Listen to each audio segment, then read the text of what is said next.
আল্লাহর রহমত ও শাস্তি, ভয় নয়, ভালোবাসা ও ভারসাম্য। আসসালামু আলাইকুম ওয়া রাহমাতুল্লাহ। প্রিয় দর্শক, আজকের আলোচনার বিষয় আল্লাহর রহমত ও শাস্তি। এই দুটি গুণ একদিকে ভালোবাসার প্রতিচ্ছবি, অন্যদিকে ন্যায় বিচারের প্রতীক। আল্লাহর রহমত আমাদের আশা দেয় আর শাস্তি আমাদের সৎ রাখে। আল্লাহ তাআলা কোরআনে 113টি সূরা বিসমিল্লাহির রহমানির রহিম দিয়ে শুরু করেছেন। এই বাক্যে দুটি গুণবাচক নাম রহমান এবং রহিম উভয়ই রহমতের সাথে সম্পর্কিত। সূরা আল আরাফ আয়াত 156। আমার রহমত সমস্ত কিছুকে পরিবেষ্টন করে রেখেছে। ওয়া রাহমাতি ওয়াসিআত কুল্লা শাই। আল্লাহর রহমতের নমুনা আমরা প্রতিদিন দেখি। বৃষ্টি পড়া, গাছপালা জন্মানো, শিশু জন্ম, অন্নদান, এমনকি গুনাহগার বান্দাকে সুযোগ দেওয়া যাতে সে ফিরে আসতে পারে।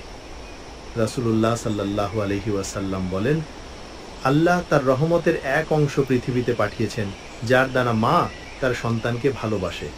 সহিহ বুখারী হাদিস 6000। এবং তিনি আরো বলেন, আল্লাহ 100টি রহমতের মধ্যে 99টি কিয়ামতের দিনের জন্য রেখে দিয়েছেন। সহিহ মুসলিম হাদিস 2752। আল্লাহর শাস্তি ন্যায় বিচারের রূপ। যখন কেউ সীমা অতিক্রম করে, অন্যের উপর জুলুম করে, তখন আল্লাহর শাস্তিও বাস্তবতা। এটা আমাদের সচেতন করে, সতর্ক রাখে। সূরা আল বুরুজ আয়াত 12। তোমার প্রতিপালকের শাস্তি নিঃসন্দেহে কঠোর। ইন্না বাদশা রাব্বিকা লাশাদীদ। সূরা ইব্রাহিম আয়াত 7।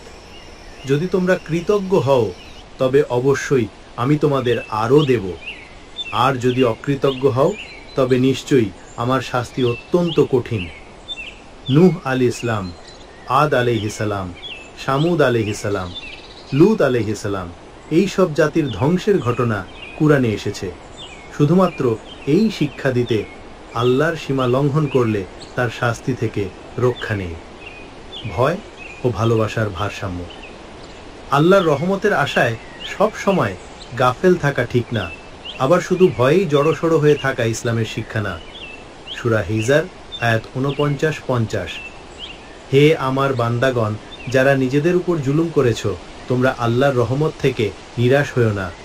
নিশ্চয় আল্লাহ সব গুনাহ ক্ষমা করে দেন এবং তার শাস্তিও অত্যন্ত কঠিন। এই আয়াতেই রয়েছে আশা ও ভয় উভয়ের ভারসাম্য। রাসূলুল্লাহ সাল্লাল্লাহু আলাইহি ওয়াসাল্লাম বলেন, যদি তোমরা জানো আল্লাহর কতটা রহমত রয়েছে তাহলে কেউ জান্নাত পাওয়ার আশা ছেড়ে দিত না, আর যদি জানো আল্লাহর শাস্তি কেমন তাহলে কেউ গাফেল থাকতো না। সহিহ মুসলিম। প্রিয় ভাই ও বোনেরা, আল্লাহ আমাদের রব, তিনি আর রহমান, তিনি আল মুনতাকিম, শাস্তিদাতা। আমরা যেন এমন জীবন যাপন করি যেখানে আমরা আল্লাহকে ভালোবাসি, তার রহমতের আশায় থাকি, কিন্তু একই সাথে তার ভয়ও আমাদের সৎ রাখে। আসুন আল্লাহর দিকে ফিরে যাই, তওবা করি, নামাজ কায়েম করি, গুনাহ থেকে ফিরে আসি। ভিডিওটি যদি আপনার হৃদয় ছুঁয়ে যায় তাহলে লাইক দিন, শেয়ার করুন প্রিয়জনদের সঙ্গে, কমেন্টে লিখুন আমি আল্লাহর রহমতের আশায় আছি। আর সাবস্ক্রাইব করুন আমাদের চ্যানেল আল্লাহর কথা কোরআনের আলো পেতে নিয়মিত। আল্লাহ হাফেজ। দেখা হবে পরবর্তী ভিডিওতে।